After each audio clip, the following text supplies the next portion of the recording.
Today, we're going to talk more about the business financing process, and I'm going to go over my top 10 of what can make the business financing process hard. So here's a guy where his business financing process did not go well. Let's go over some of the things that may have contributed to his frustration. I'm going to go through my top 10 in no particular order. Let's go to the first one. So when you're a business owner or manager or advisor, somebody working in the business who's tasked with getting capital for the business for whatever purpose, you start from a knowledge base that sort of relates to your consumer financing experience. So for many of us, we've all been through situations as adults where we've got a credit card, a line of credit, a car loan or a car lease, and a mortgage. And all those processes are, for the most part, very straightforward. The rules are known. They're not always easy, but they're fairly mechanical. You know, if you're anything that's regarding yourselves personally, you know, there's a credit score that's provided by credit reporting agencies. There's income that you get a T4 slip and you file a tax return for. The things that are used in making the decision making process are pretty straightforward. So when people are in business and they're looking at getting a business loan, they make the bad assumption that it's going to be similar, that it's basically the same kind of a process. Very straightforward, very clear, simple, won't take that long to complete. And so that's their starting point. The second reason why it can be difficult, and again, no particular order, is all businesses are somewhat unique. Every business kind of has their own DNA, has their own backstory, origin story.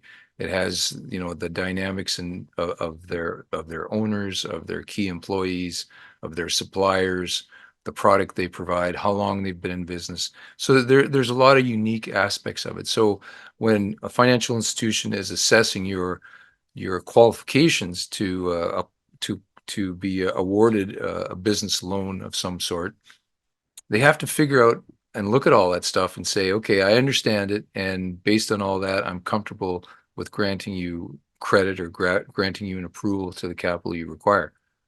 It's not always a very straightforward process. It can become quite complicated at times and cumbersome. Number three, when you make an application, it doesn't matter what financial institution or lending institution, specialty lender, whoever you apply to, there's going to be a person called an underwriter that's going to intake all your information, and they're going to make a credit decision, or a group of them are going to make a credit decision. And so you're always at the mercy of what type of underwriter you're going to get. Is this person got 20 years of experience, two, 10 days of experience?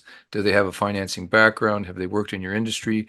And so there's a lot of variability that you don't know what you're going to get when you apply.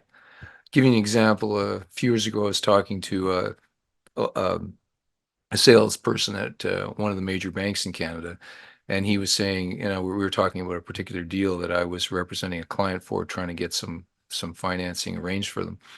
And he said, you know what, this deal will work.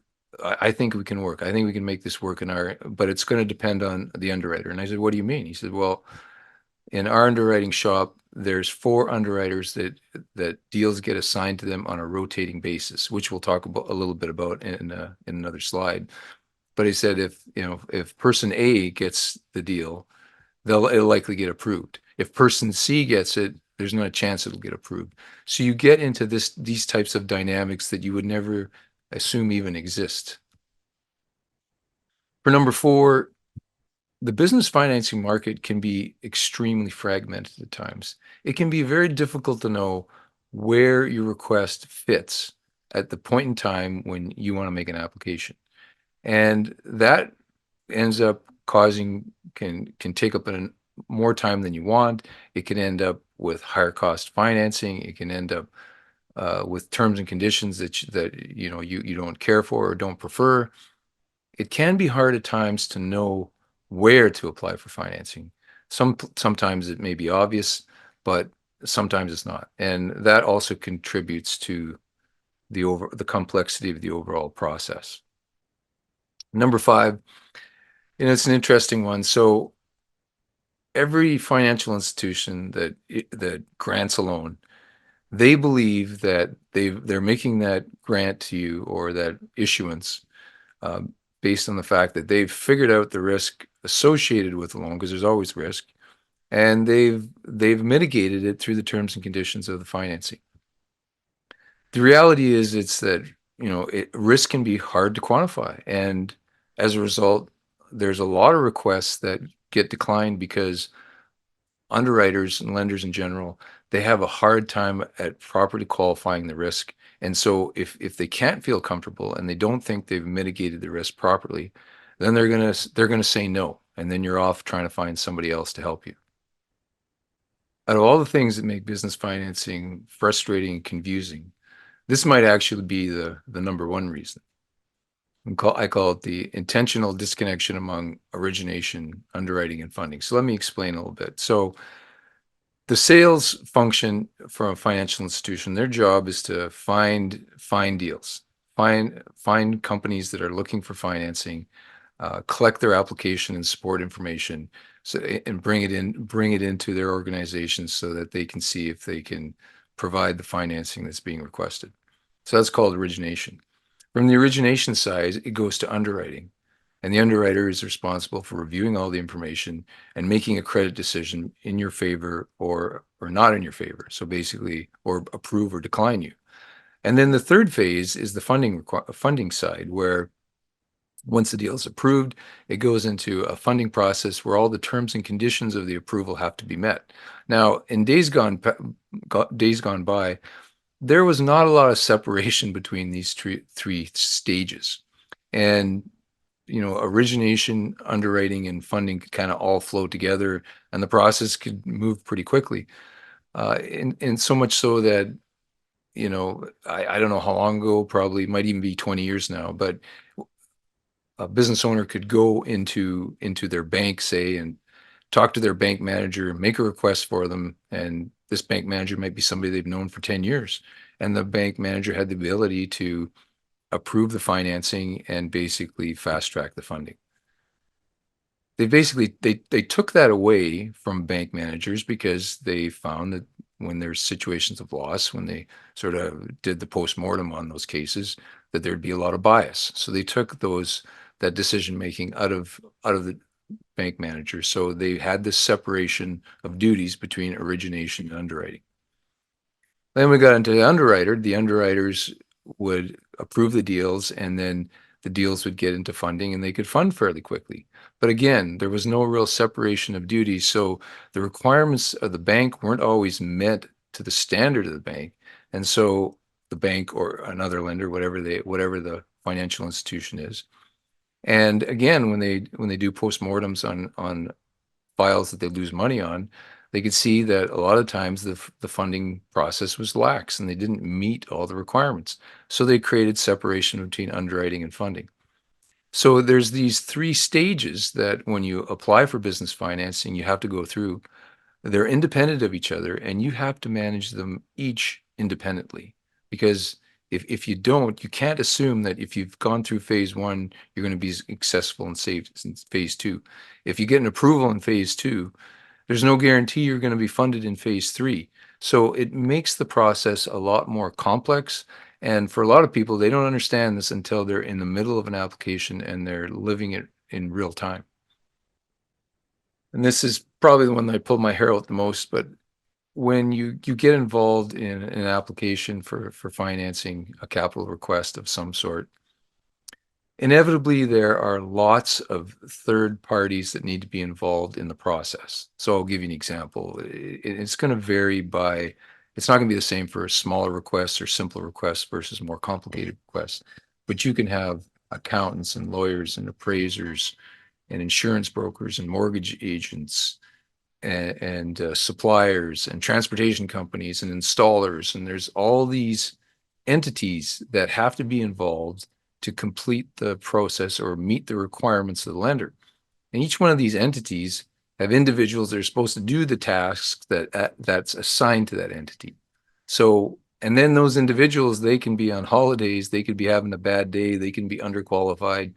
There's all these dynamics that you kind of have to manage as the person applying for the financing, because at the end of the day, it's you that needs the result, not anybody else. And so if the deal is being held up somewhere, you kind of have to track it down and try to manage the result as best you can to completion. If you just leave everybody to their own devices, it's hard to know if sometimes if it'll ever complete. And it is certainly a complicating element of the whole process. So if you watch some of my other videos, you'll likely hear me refer to financing as a point-in-time event, where a business is trying to secure a certain amount of capital for terms and conditions that are acceptable to it at a certain point in time. And the working assumption for most businesses is that regardless of when an application for financing is made, that the rules applied by the lender to decide whether they should get financing or not, the amount of time it's going to take, and the general process will be the same. And it's not. Financing companies are businesses just like any other business, and they adjust how they do things based on how things are going during a particular year, particular quarter, particular month, and they adjust how they apply their financing criteria accordingly. I've seen situations where a business will apply for financing at a certain point in time in the year, and 6 months later, a very similar business made a very similar request to the same lender, and they were declined. So when you apply can be very important and can be hard to figure out because you don't necessarily know what's going on in the background from the lender's perspective. Financial information that's available is a big one. It's like when you apply for financing, it could be anywhere in the calendar year or in the business cycle. And so at that point in time, what kind of information do you have to support your case? In certain stages of the year, your information is fresher and more relevant than it is in others. And also, what you invest in the creation of the information reports also make the information more reliable and more valuable. So let me give you an example. All companies have to file income tax returns every year. Their third-party accountant prepares financial statements and sends them into CRA. There are three significant aspects of third-party prepared financial statements that can impact the business financing process. The first one is when the financial statements get prepared. So let's say you have a December 31st year end. You get 6 months to file the statements according to Canada Revenue Agency. So let's say you take all 6 months and the financial statements are available at the end of June. Say you apply for financing in August. Well, the financial information as of December 31st, the previous year, is already 8 months old. So that's one complicating factor. And the second element that takes into consideration is the type of review. So an accountant will prepare the information for business under one of three reviews: compilation, review, engagement, or audit. Compilation has the least reliance associated with it, and audit has the most. Compilation is the lowest cost and typically is the fastest to prepare, and review, engagement, and audit are more expensive and take longer to prepare. But depending on what you're getting the accountant to do can impact the way the underwriter looks at the information and considers the results that you've generated in the business. The third element is who actually does the financial statements. So if it's a one-person accounting firm or a mid-tier accounting firm or a larger accounting firm, that all has weight in terms of the way the underwriters look at the results.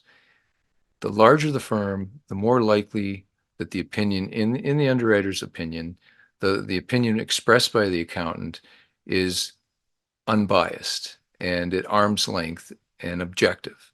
And the smaller the accounting firm, the concern is that there could be influence and they could have too close a personal relationship, and there's not enough people there's not enough separation of duty in the accounting firm to keep the information completely independent.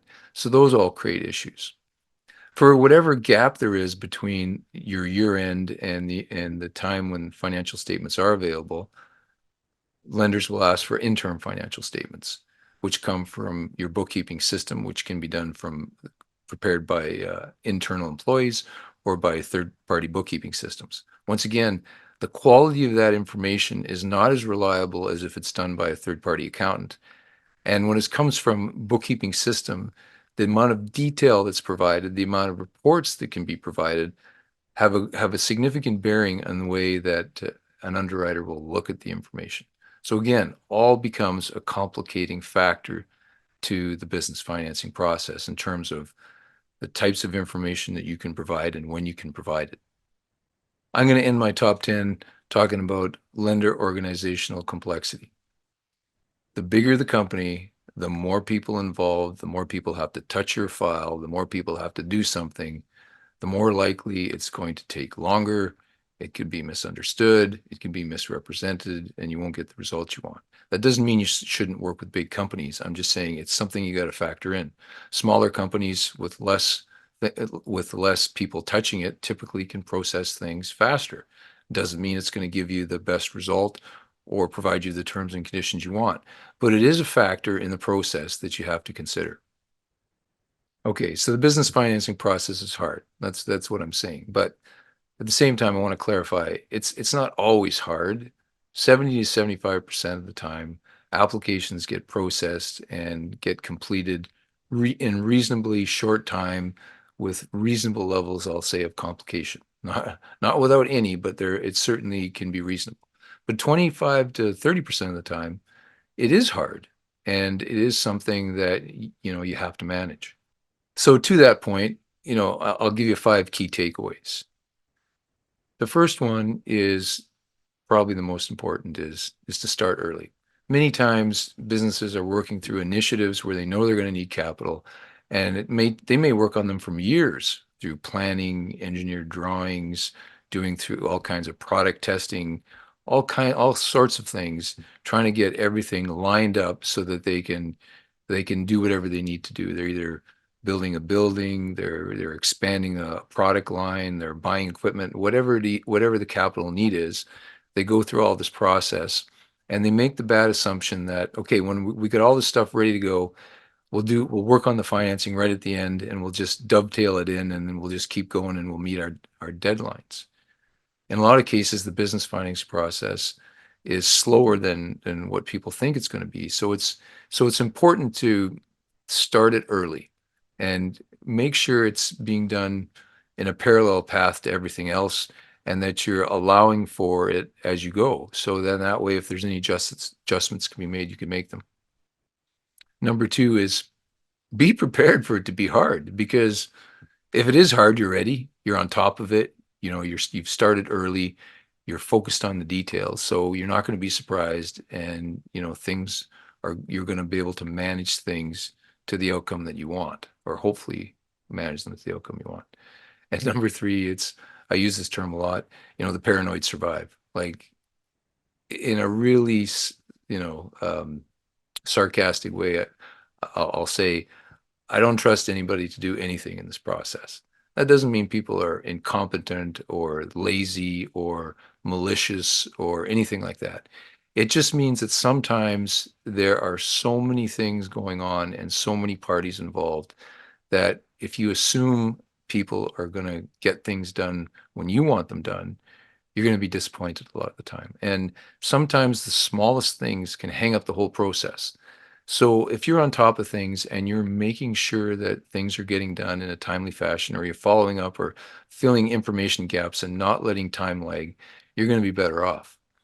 Number 4, it's certainly not over till it's over. It's like we talked about, once you get in through the origination process, then you get into the underwriting process, and then you go into the funding process. And each phase that you go through doesn't guarantee that the next phase is going to complete. You have to stay on the details until money is advanced, until you get what you're looking for. It's not over, and you got to pay attention.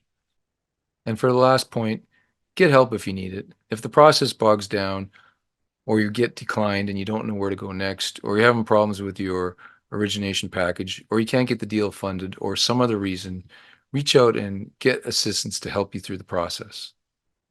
So there you have it. There's my top 10 reasons why the business financing process can be hard for small and medium-sized businesses. If you have a financing problem, challenge, or requirement that you'd like to talk about, feel free to give me a call or send me a note. In the meantime, I wish you all the luck with your business financing endeavors. Take care.